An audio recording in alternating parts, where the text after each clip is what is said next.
Let's make some pretty simple English muffins. Like, why buy them in the store when you can easily make them at home? 1 cup and 3/4 of a cup of warm milk. I took it straight out of the fridge and put it into the microwave for 1.5 minutes. 2 tablespoons of sugar. Gonna add 2 teaspoons of yeast. I'm just using the traditional dry active. I'm gonna give it a really good whisk here and then let it sit on the counter for about 5 minutes. Our yeast is activated. I'm gonna add about 1.5 teaspoons of salt, 1 egg, 3 tablespoons of softened butter. Let's try that again. 4.5 cups of all-purpose flour, or you can use bread flour, into the electric mixer, and I'm gonna knead for about 5 minutes. It's been kneading for 5 minutes. It's so soft. Perfect dough. I like to just kind of like knead it by hand for like, doesn't need it, but doesn't need it. God, I'm funny looking. I've greased the bowl. We're gonna put the dough back in. We're gonna cover it and we're gonna place it somewhere warm for about 1 to 2 hours. It's been like 2.5 hours. I totally forgot about it. There's a couple ways to do this. You could roll it out and then use a cookie cutter to cut them into that perfect shape, or you can just rip a ball off, roll it up, flatten it. It works either way. Now I can't find my circle cookie cutter, so I'm just gonna use a cup to cut out our circles. I'm not sure if I'm making them too thin. If I am, in the end of the video, just make yours thicker, but we're gonna go with this and see what happens. When I started making them tonight, I made them pretty thin. So I actually took 2 and like stacked them. Just made them a little thicker. I have 16 here. I probably would have had double, but my daughter has taken some to make her own creations.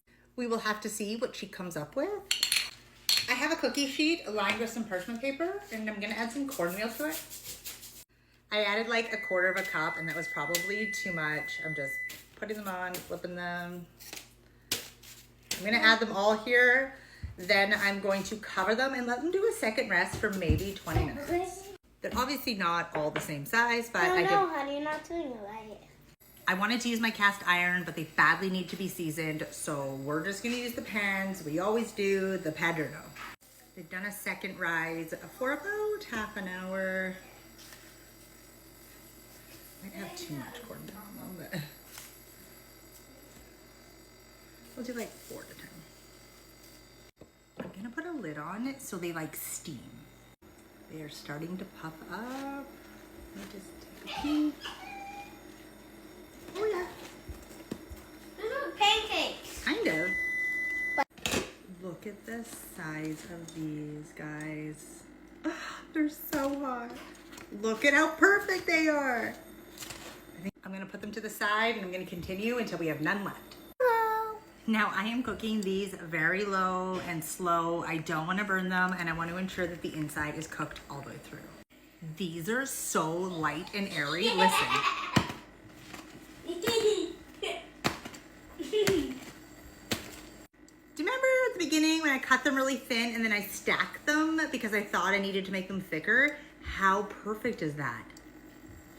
Because now I don't even have to like cut it. It's like, I'm gonna do that way every time.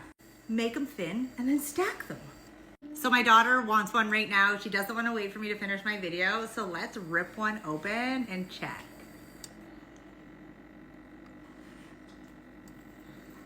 So this recipe would have probably made 32 English muffins, but we ended up with 16 minus 2. But she loves them.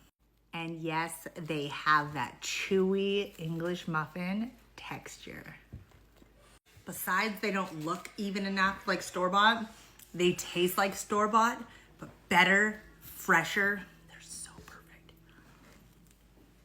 Isn't that like so delicious? Wow.